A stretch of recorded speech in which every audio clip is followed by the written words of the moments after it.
tell us about your background and how you became interested in Indian textiles?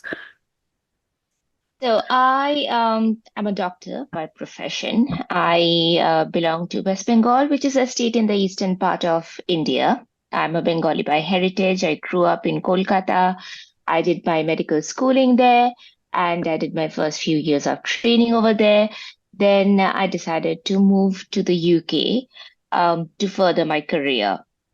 Um, Now, as an Indian growing up in India, saris were always an integral part of my life. It's a very lived-in garment, isn't it? It's very much relevant in India. It always has been.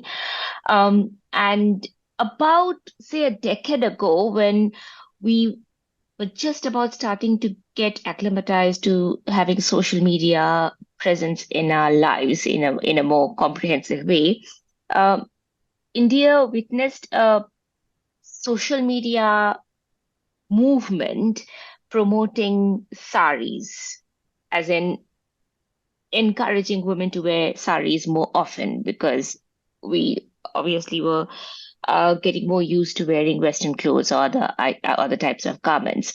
And one of the things that happened with sari movements is that women started to post pictures of themselves in saris and write about those saris. So it's a kind of storytelling along with saris. I've always enjoyed writing. I'm a creative person by nature, and I decided to, be a part of that trend. But whilst writing about saris, I realized that I need to know more about them. And the easiest source to consult was just do a Google search. And then when I started doing that, I realized that there are so many articles which seem to be copy paste down to the last bit of article. Uh, and it was tough for me to recognize that who plagiarized from whom. Uh, and then because there was so much uh, copying going on that I asked myself if I could rely on the information that was being communicated. That if they have not mentioned the source, if they have not mentioned any bibliography, can I even be sure about the information that I'm extracting from this? Then I decided to start doing my own research. I always believe that our profession, things that we do for a number of years, that influences us in more ways than we give them credit for. Um, so I guess being a doctor and having medical education as my background, I have at a subconscious level influenced the way I approached this. I needed evidence to prove that what I was saying was correct. By that time, I had already moved to London, and I decided to consult books because what better source can I have than go through what the academicians have painstakingly written. So I started buying books, and I live in West London, which is close to Victoria and Albert Museum. I started going there because they have such a wonderful collection of Indian textiles. Once I started reading and attending museums, I realized that it is not about sari. Sari is a very narrow way of looking at Indian textile heritage. It is actually about textiles, all sorts, to make all types of things from men's clothing to home furnishing to, religious ritual products to, of course, saris. And then the history completely, I mean, struck me in ways I would have never imagined. It is so terribly fascinating. One thing led to another, and I found myself going down the rabbit hole of Indian textile history because the way Indian history has unraveled is if you follow the history of Indian textiles and Indian food, then you will pretty much be able to understand in the entirety of Indian history. Because these two you just cannot divorce these two from our past. They are so integral to the existence of India, in fact. I mean, it's quite fascinating to think that the Europeans first went to India because of textiles. We think that it's because of the spices, but they had already realized that Indonesia is a spice island. But they wanted to buy cotton from India so that they could sell it to Indonesia to get spices. Um, it's quite fascinating. Yeah, so that's how my journey with textiles began. That's really interesting. It's it's for like I feel like living in a Western world Hmm. or a heavily influenced Western world. It's like, we'll I feel like as a child to love your culture Hmm. is the love for your culture is not there. And if it's there, it's hidden. Hmm. It's because society says this is beautiful, but I don't see, saris, lengas, solid Hmm. goods and stuff like that. And then it's like as you get older, you become more appreciate it. Hmm. And sorry, there's a fly. And even if you like, let's just say get bullied or something for, Hmm. wearing a podder Hmm. or, that's one of the common things that I got bullied for, or, your skin color, whatever, Hmm. it's likely you embrace it. But as Hmm. soon as, people like Shakira, Beyonce, Hmm. Hmm.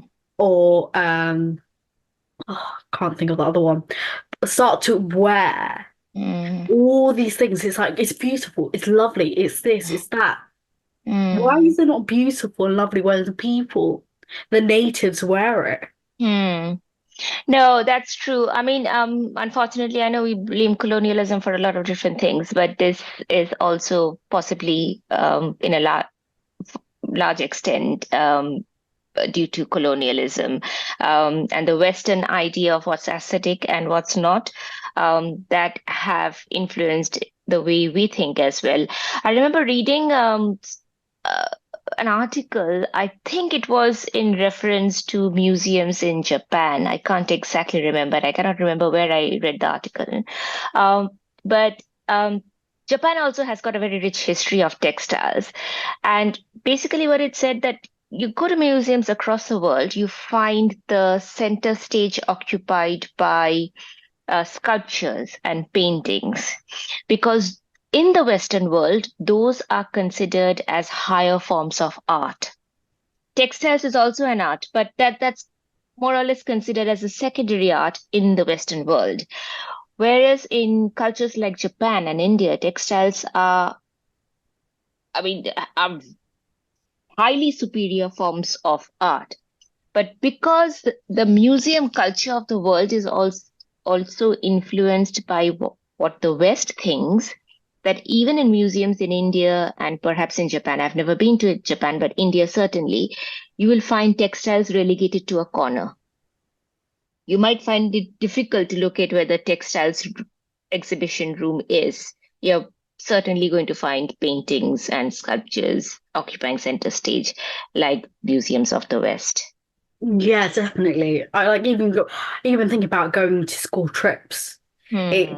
It's museums full of Exactly. sculptures and paintings. I feel like sculptures hold much more significance than paintings Mm, when thinking hmm, about it. And there's ones that you can touch. hmm, You're not supposed to, but hmm. let's go. And there's ones that, have a red tape around it and it's so tempting. There's no glass, and you're like, oh, Mm. I want to touch it. And it's. I feel like the the appreciation, the thought is where it's missing. Mm, People find beauty at a surface level, mm, whereas in like textiles, mhm, Indian, Sri Lankan, whatever it may be, mm, it's beautiful on a surface level, but it's also beautiful for so many other reasons. It has so mm. much meaning Yep, from the way that it is embroidered to the yep, detail, the amount of very true. time it takes. True, true, that's true. Like, how do you so like as a doctor, what led you to Mhm. explore the intersection of medicine and textiles in promoting well-being? Um, I have always been a person with multiple interests, and I don't shy away from pursuing them. If I like something, I want to try my hands at it, and I don't wait for any sign from destiny validating my um, my desire. Um, so when I started to read about textiles and its history, I found it fascinating and I wanted to explore it further. And I realized that it was also an outlet for me to um, switch off from my work mode. So everybody knows that being a doctor is a very stressful job. And I'm a gynecologist, so that's perhaps one of the most stressful specialties of medicine because it's the most litigious specialty of medicine anyway. Um, and I really need to switch off completely once I go off work. And that's where this entire reading of history has really benefited me because I come off work, I take the London Underground tube train. It takes me a long time to reach home, and I use that commute time to start reading about some historical topic or another. And that helps me to stay calm and, um, manage the stress that I have at work. Um, and that's one more reason why I have, been actively getting more and more involved in the textile thing because that's a parallel life that provides me peace as well. Hmm. And it's like it's very when you've it's like for example, your role as a doctor, Hmm. like you said, it's very, very, very stressful. And Hmm. it's like if you don't have that time to wind down, look Exactly, after exactly. yourself, how can you look after other people? Absolutely true. Yeah. How do you think engaging with textiles can promote mindfulness and relaxation in individuals? You know what? One thing I've noticed because one of the things that I do as part of my exploration of textile heritage is that I go on personal trips to India and I go to these villages where weavers are creating these textiles or they're working on dyes or printing or those sorts of things. And one thing I've noticed is that the people, the artisans who do this at grassroots level, they I say this all the time, and I know people from different other backgrounds might be offended, but I feel that these artisans are the most spiritual, not in a religious sense, in a proper spiritual sense. They're perhaps the most spiritual, philosophical, nicest, kindest people I have ever met in my life. And I wonder why is that so? I feel one of the reason is that the kind of work they do, weaving, if you have observed someone weave, it's working on a loom. So paying utmost attention to make sure the design that they desire is being created without making any mistakes. So they need to concentrate so much and they need so much um patience and skill and so much goes into creating a piece of cloth that I think in that process is meditative by itself. With a lot of people who go for angling, who love fishing, they also say the same thing that the process is meditative and it brings peace to them. And because I interact with them a lot, I guess some of the inner peace that they have um, transfers to me as well. In the process of, of creating working with textiles, Hmm. do you feel like it facilitates some sort of self-expression and emotional release? Hmm. Yep, totally, totally. Like when you were like looking at, textiles, the Hmm. history, the culture, the Hmm. significance, Hmm. what challenges or misconceptions have you encountered when Uh, your journey? uh, so one common misconception is about the pricing of heritage textiles because um, they are expensive. Um, for a variety of reasons because the prices of silk or cotton are going up or because it may take weeks or months to create one piece of cloth and then you cannot have it at a price that can compete with um, mass-produced clothes, obviously. Um, but the misconception is that the people creating them are taking customers for a ride. They are cheating customers by quoting a higher price for their products, when in reality, the higher prices is a consequence of many different other factors. Hmm. It's really like strange. I feel like when you go back to Mm. where you're from, and especially with the Great British Pound, the sterling, it's like it feels like you can get anything and everything because it's so affordable. It is, yes. When you go back and you're like, oh, the jewelry, the size, it's like all great. Um, Yeah. like, have you ever thought about writing a book? I have. And I also have been asked this a number of times. So most people want me to write on the history of textiles, but I feel quite conscious about that because I'm not a historian. That's not a subject that I formally ever studied. So I call myself a hobbyist because that's what I believe I am. So I do not think that I will start off by writing a hardcore history book. Also, if I need to write something with historical accuracy, that is going to require many hours of diligence, and I'm not sure if I have that time on my hand right now. But I am planning on a book that is based on historical events related to textiles, but um, presented in a more fiction manner rather Mm. than being a technical book. I want it to be fiction, but based on a significant historical event that not too many people know of, but that has heavily influenced textiles, particularly of Bengal. I have a question. Have you ever tried your hand at creating textiles?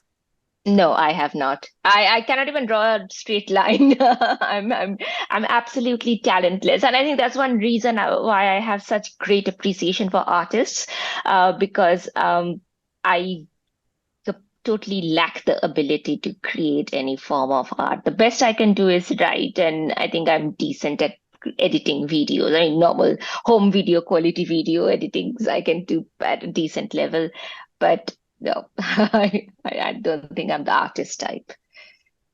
Have you ever heard about textile-based, therapy? Uh, I have not, um, to be honest, but I know that there are some niche travel groups to textile hubs in South Asia and also in other, textile-rich countries like parts of South America, where these discerning tourists they get a chance to create textiles or go for dyeing of textiles or printing on textiles with their hands. So I'm aware of these activities happening, but I do not have any first-hand experience with them.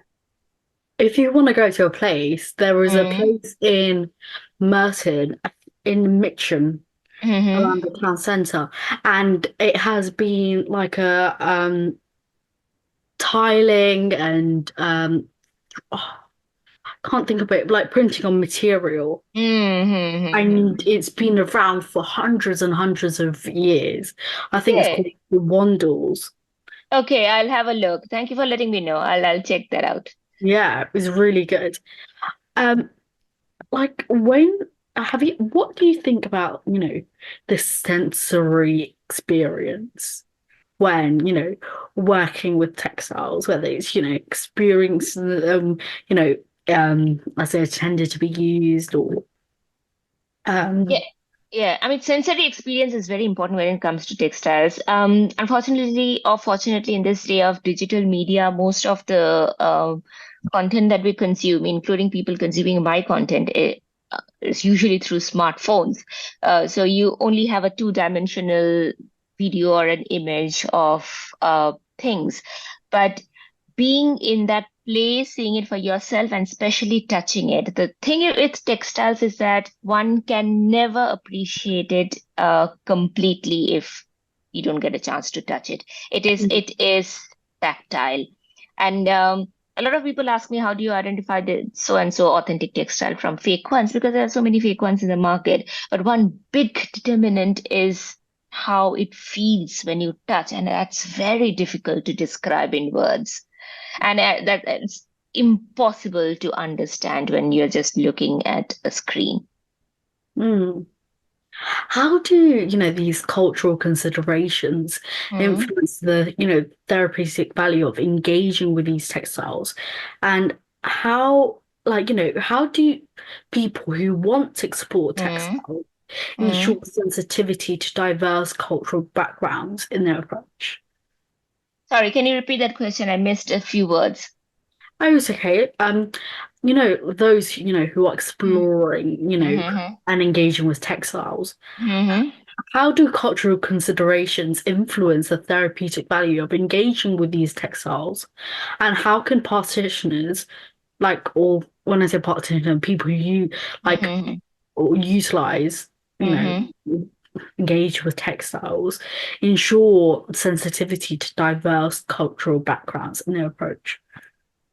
So, the way textiles work in South Asia is that they are inherently linked to local culture and traditions. Um, there, for example, we have traditionally specific textiles that we wear in our weddings, specific textiles in terms of color or maybe the design that are allowed in funerals, um, or for religious rituals or for cultural celebrations. Um, so culture and the usage of textiles is uh, very much interlinked in South Asia. Mm, Compared to Europe, for example, I know it's norm to wear white for weddings and black for funerals, but apart from that color discrimination, they don't dictate that it has to be a white colored gown of this specific textile type. That doesn't exist, and you don't have specific kind of textiles that you see people wearing during Easter or bank holidays or coronation. I mean, people wear whatever they want. There's no cultural link with specific textile types, unlike South Asia. Um, and even though lots of people nowadays are breaking the norm, but that's still more or less practiced widely in the subcontinent. Uh, so if someone wishes to follow traditions or follow the usage of textiles in a particular community, they will by default be able to understand how the culture of that community works, because these two, I mean, the cultural considerations and textile usage walk hand in hand. Sorry, what was your other question? The first Um, part of the question? you've answered both of them. Okay, all right. Yeah. What do you think about cultural appropriation and Very interesting. So I've been thinking about cultural appropriation a lot, and as Indians and as yourself, living in the Western world for I'm guessing many years now, uh, cultural appropriation, we commonly obviously think of cultural appropriation as something that people of the West pick up from our culture without giving due consideration or respect to the original culture, which is true. I remember when I was small, there was a music video by Madonna. I can't remember who the female singer was, but wearing a bindi, and that sort of looked out of place. And there was a furore about that singer. I can't remember who the singer was. Culturally appropriating South Asian culture without acknowledging the basis or the foundation of the bindi wearing tradition. Uh, for me, one I know it is not technically related to textiles, but like yoga, the way yoga is practiced in the West, for me, I find it cultural appropriation, especially calling yoga practitioners yogis and yoginis, because in the original language, yogis and yoginis are different people. They are ascetics. They give up everything to the pursuit of spirituality, and yoga is part of that practice. Uh, but one thing about cultural appropriation that I tend to think a lot nowadays is the possibility that people who look like us can also be cultural appropriators. I'll give you one very specific example.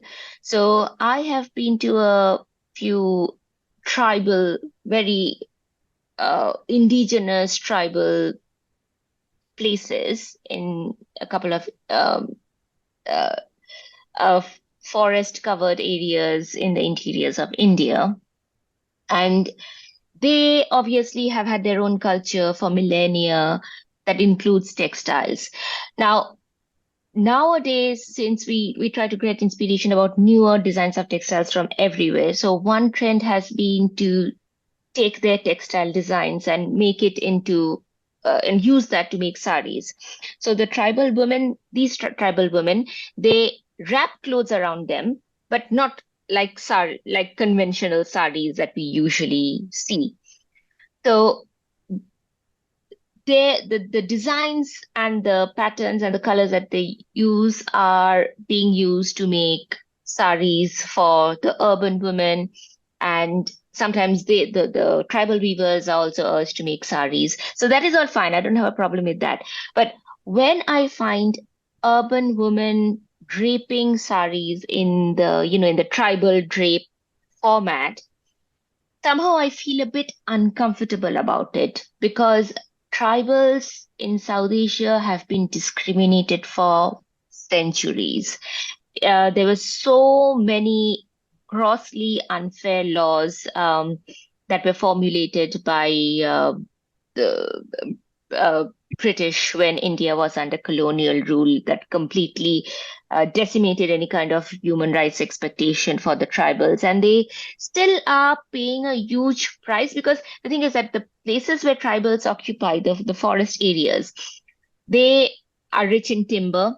So the British were after timber. They wanted the timber. So what easy way to get the timber, to get the tribals out of the way? Make laws that will outlaw the tribals effectively, and you have no one stopping you from getting timber from the forest. And even nowadays, the tribal areas are usually the areas that are rich in minerals. So the mining companies, the big mining companies, are after them. A few years ago, there was a huge backlash against a mining company in India. There was a backlash from the West as well, and because the tribals of one particular part of India were heavily resisting against a huge British Indian mining company, and their resistance was compared to the first Avatar film. Um, Thankfully, at the end, the tribals won. But my point is that we do not discuss enough about the challenges of the tribals, or the fact that they are still being discriminated on a daily basis. But we choose to just pick up one thing about their culture, i.e., their drapes and how they wear their clothes, and we present them, in a very modern format, and without discussing their background or their challenges. That to me is also cultural appropriation. Mm. How have, through this evolution of Indian textiles, Mm. how have they reflected in changes in society, culture, and trade? You briefly touched upon it just a few seconds ago. Um, so one thing about South Asia is that the British were not the only people to expand their base from a different continent to South Asia. We have had visitors, invasionists, expansionists, whatever you may want to call, for millennia. And for centuries, India has been having people going there from other areas, either to trade or to invade, but then they settled and they brought their own culture along with it. So Indian culture, what we know now, is actually an amalgamation of so many different cultures. But the one thing, I mean, amazing thing about Indian culture is that we have this weird ability of taking things from other places and making it our own. Like for example, potato, tomato, chilies. They were not Indian in the first place. They were brought by the Portuguese from South America. But you tell an Indian now that chili was not originally Indian, no one is going to believe it because it's so much part of Indian daily life. Um, so textiles also followed the same pattern. There are textile types, there are designs, there are weaving methods that they have come from elsewhere, but that essentially became a part of the textile vocabulary of India. And that is exactly how Indian society has also evolved. People came from different places and they became one with native Indians. And here we are today with DNA from all parts of the world. Yeah. And I feel like because Britain, used to colonize, used to have, I'm used to, sorry, the English is not English right now.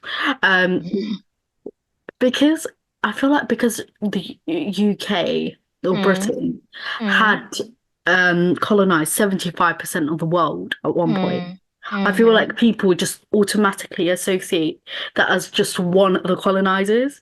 mm, They forget mm, I don't know that much about Indian history, but in Sri Lanka there was mm. Portuguese. Yep, yep. There's probably some other Dutch. There must have been Dutch Dutch. as well because it it's in the same area, so the same Europeans tried their luck in all the ports, I guess. All the ports they had the Dutch, the Portuguese, um, the British, definitely. The Danes also had tried to occupy a few parts of um, India. In my opinion, the 7 Years' War made a huge difference in deciding who actually ends up as a final winner among all Mm, the Europeans. yeah, definitely. What would, with this colonial power, what were Hmm. some of the main strategies used by colonial powers to control Indian textile productions? The main what? Strategies used by, Strategies. Okay. So the the colonialists, once they arrived, they completely took over textile production in major areas because they wanted textiles to export. One, as I said, to export to spice islands, to buy spice in lieu of them, also to send it obviously back to Europe to be used by local Europeans. There were quite a few Indian textiles which were highly in demand by the aristocrats, the rich elites of Europe, both in France and in Britain, and also to sell them to Africa and use it as a barter tool in the transatlantic slave trade. Uh, Mm, for that, they needed to, whip the textile manufacturers of India.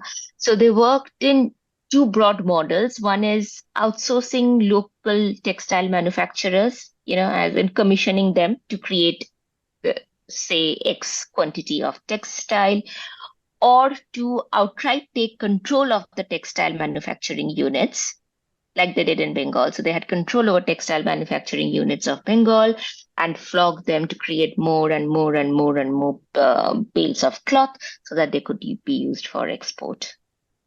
mm. The colonial, no, co- colonial policies, Hmm. how do they affect the livelihoods of Indian weavers and artisans?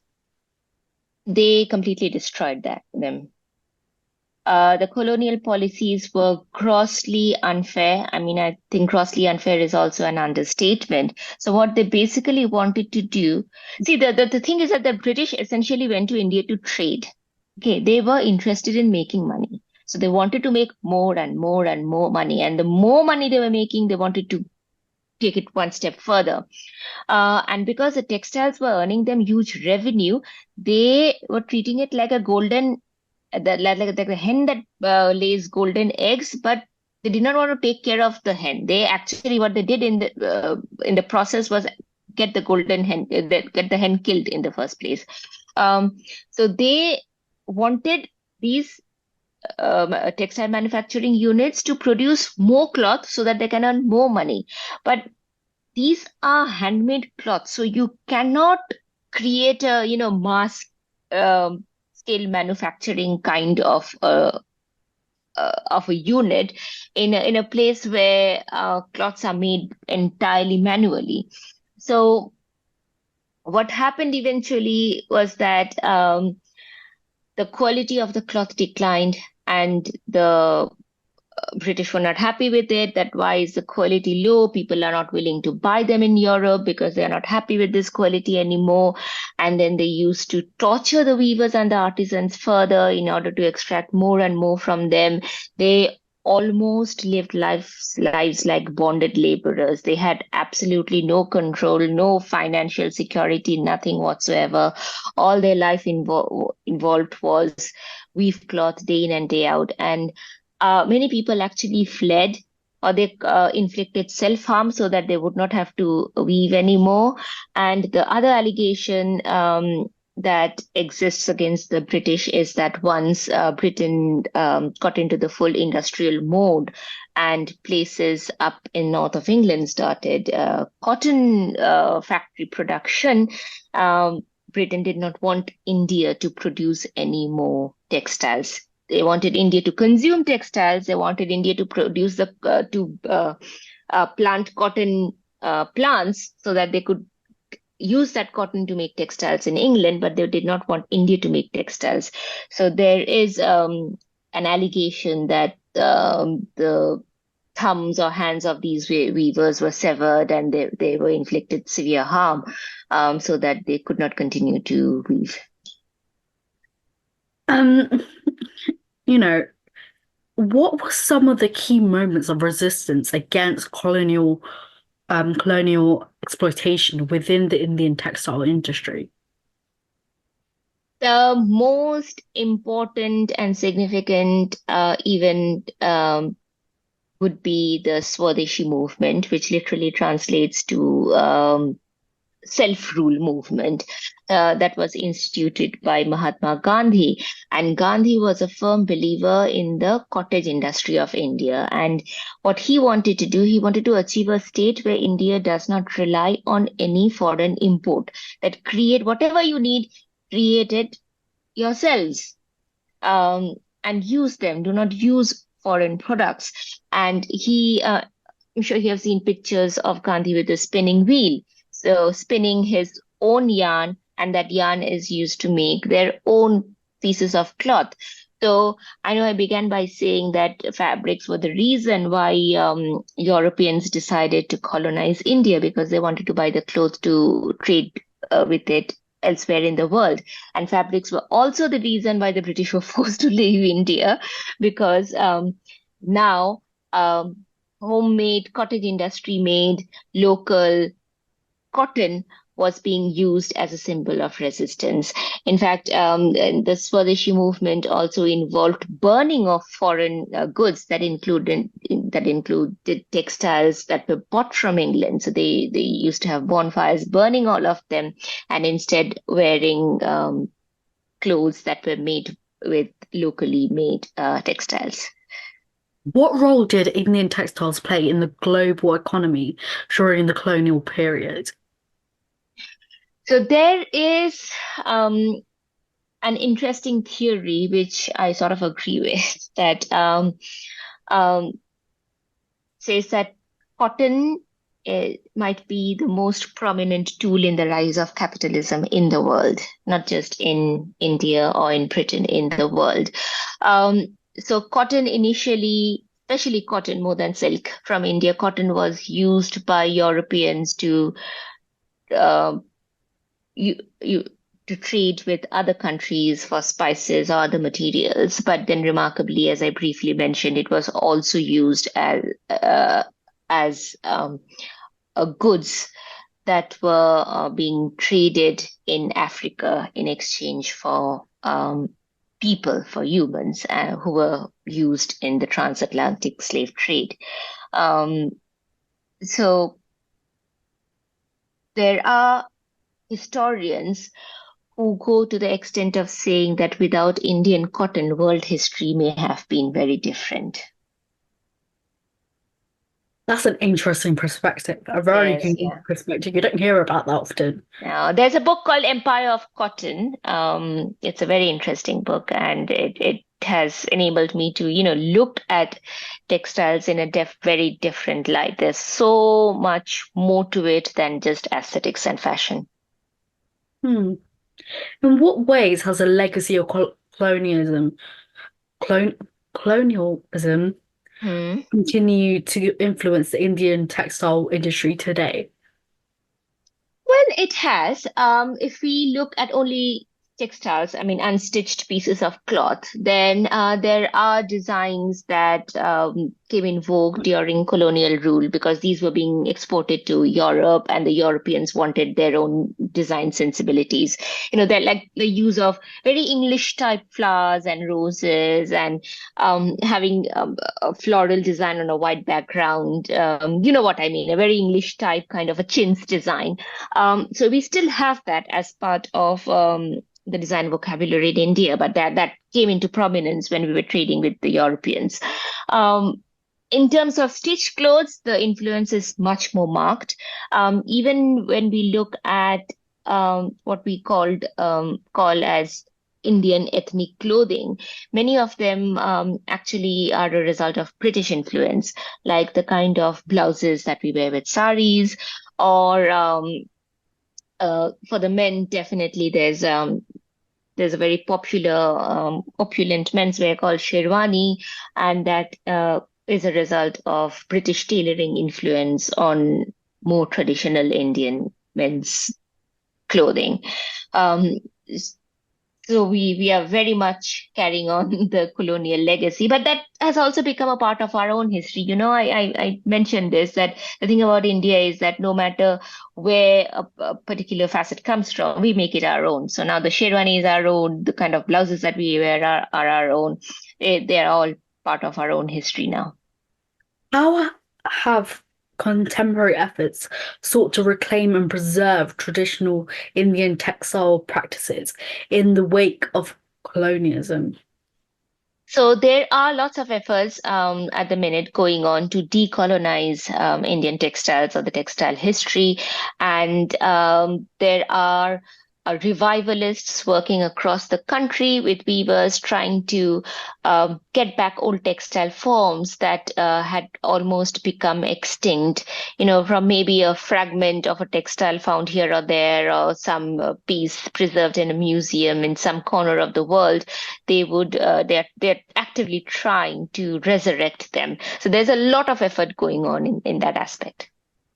What lessons can be drawn from the intersection of colonialism and Indian textiles for addressing economic inequalities and cultural preservation? Hmm. Uh, well, economic inequality in textile is a very interesting question, especially in regard to Indian textile, because the heritage Indian textiles, they were always being patronized by kings, by royal families as part of their own legacy, and also for their own consumption or to be used as diplomatic gifts. But that also meant that these textiles were always more expensive varieties, and even today they are more expensive, and they are absolutely not the kind of things that I can ever claim to bridge the economic disparity.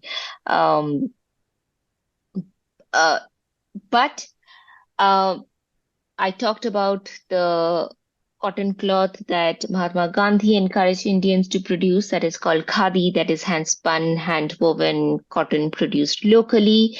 That is an affordable variety, and that was the reason why it was promoted as a tool to be used in the freedom movement, because that is something that everybody could afford. So that is a democratic textile of India. What role can education and cultural exchange play in fostering appreciation and understanding of the rich history and significance of Indian textiles beyond the colonial lens?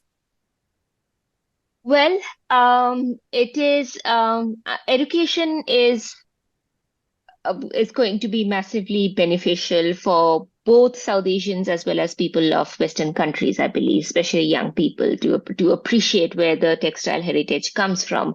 And I don't think they necessarily need to travel all the way to India in order to do that, because there are museums, especially I know in London, there are museums.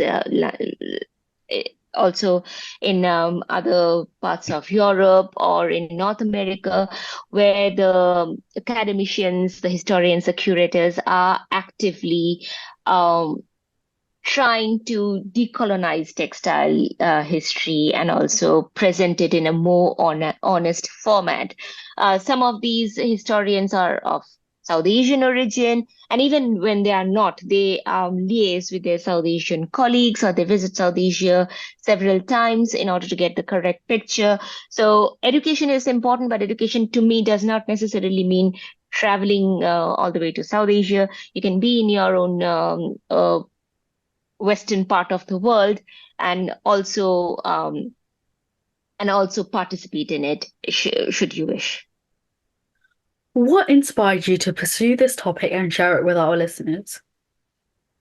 Because I realized that many stories of the world, including many stories of India, were being told, but I did not come across a voice that was telling stories of Indian textile history, particularly not as a fashion item, but as something that is so closely linked with history, heritage, politics, sociology, economics, everything combined.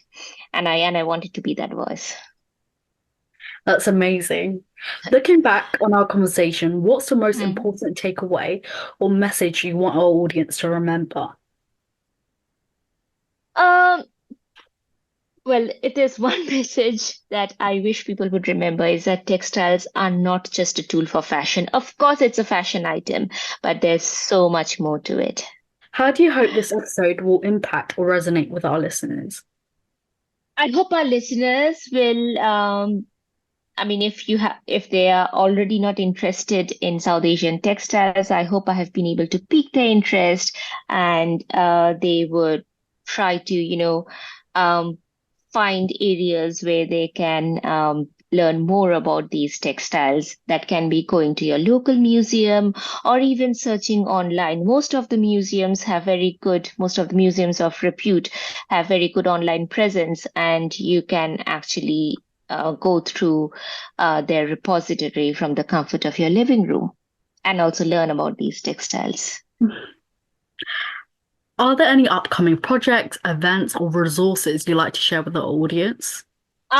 Well, there is going to be an exhibition on saris in a museum in Amsterdam. So those of you who are going to be in Amsterdam anytime soon, it starts next month. It will continue till November.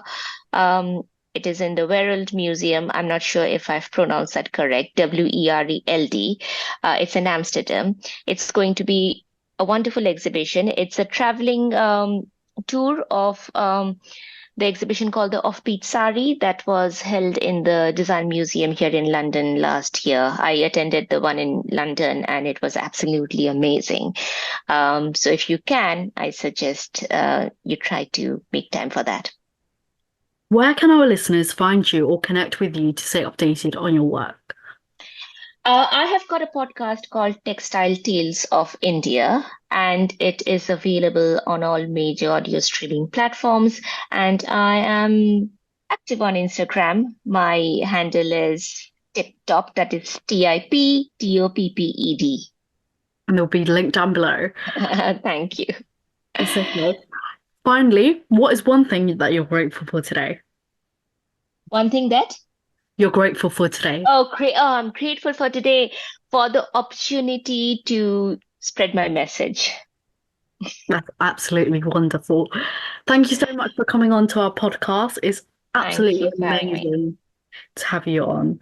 It's an Thank you absolute so much. Thank you so much, Cherishmi. Thank you. I really appreciate it. I hope you have a very successful innings. You're doing a wonderful job, and we need more South Asian creators to speak South Asian voices. Thank you so much. You I hope you have a good day. too, you too. Bye, bye. Bye. And that brings us to the end of another enlightening episode of My Drummer's Chronic, but I'm Iconic. We hope you've enjoyed exploring the rich tapestry of Indian textiles and discovered the profound ways that trauma, colonialism, has impacted Indian textiles. Special thank you to our guest Pritha for sharing her experience, expertise, and passion with us today. As you can see, she's clearly enthusiastic. Your insights have shed light on the transformative power of Indian textiles and the cultural heritage. We encourage you, our listeners, to continue exploring the world of Indian textiles and to consider how you can incorporate elements of creativity and tradition into your own journey, whether it's towards well-being or education, whether it's through admiring the intricate craftsmanship of a hand-woven sari or engaging in textile-based art therapy. There are countless avenues for finding connection, comfort, and healing the world around you. If you enjoyed today's episode, don't forget to subscribe and leave us a review. Your feedback helps us continue to bring more thought-provoking content that inspires you and uplifts you. So, until next time, stay iconic.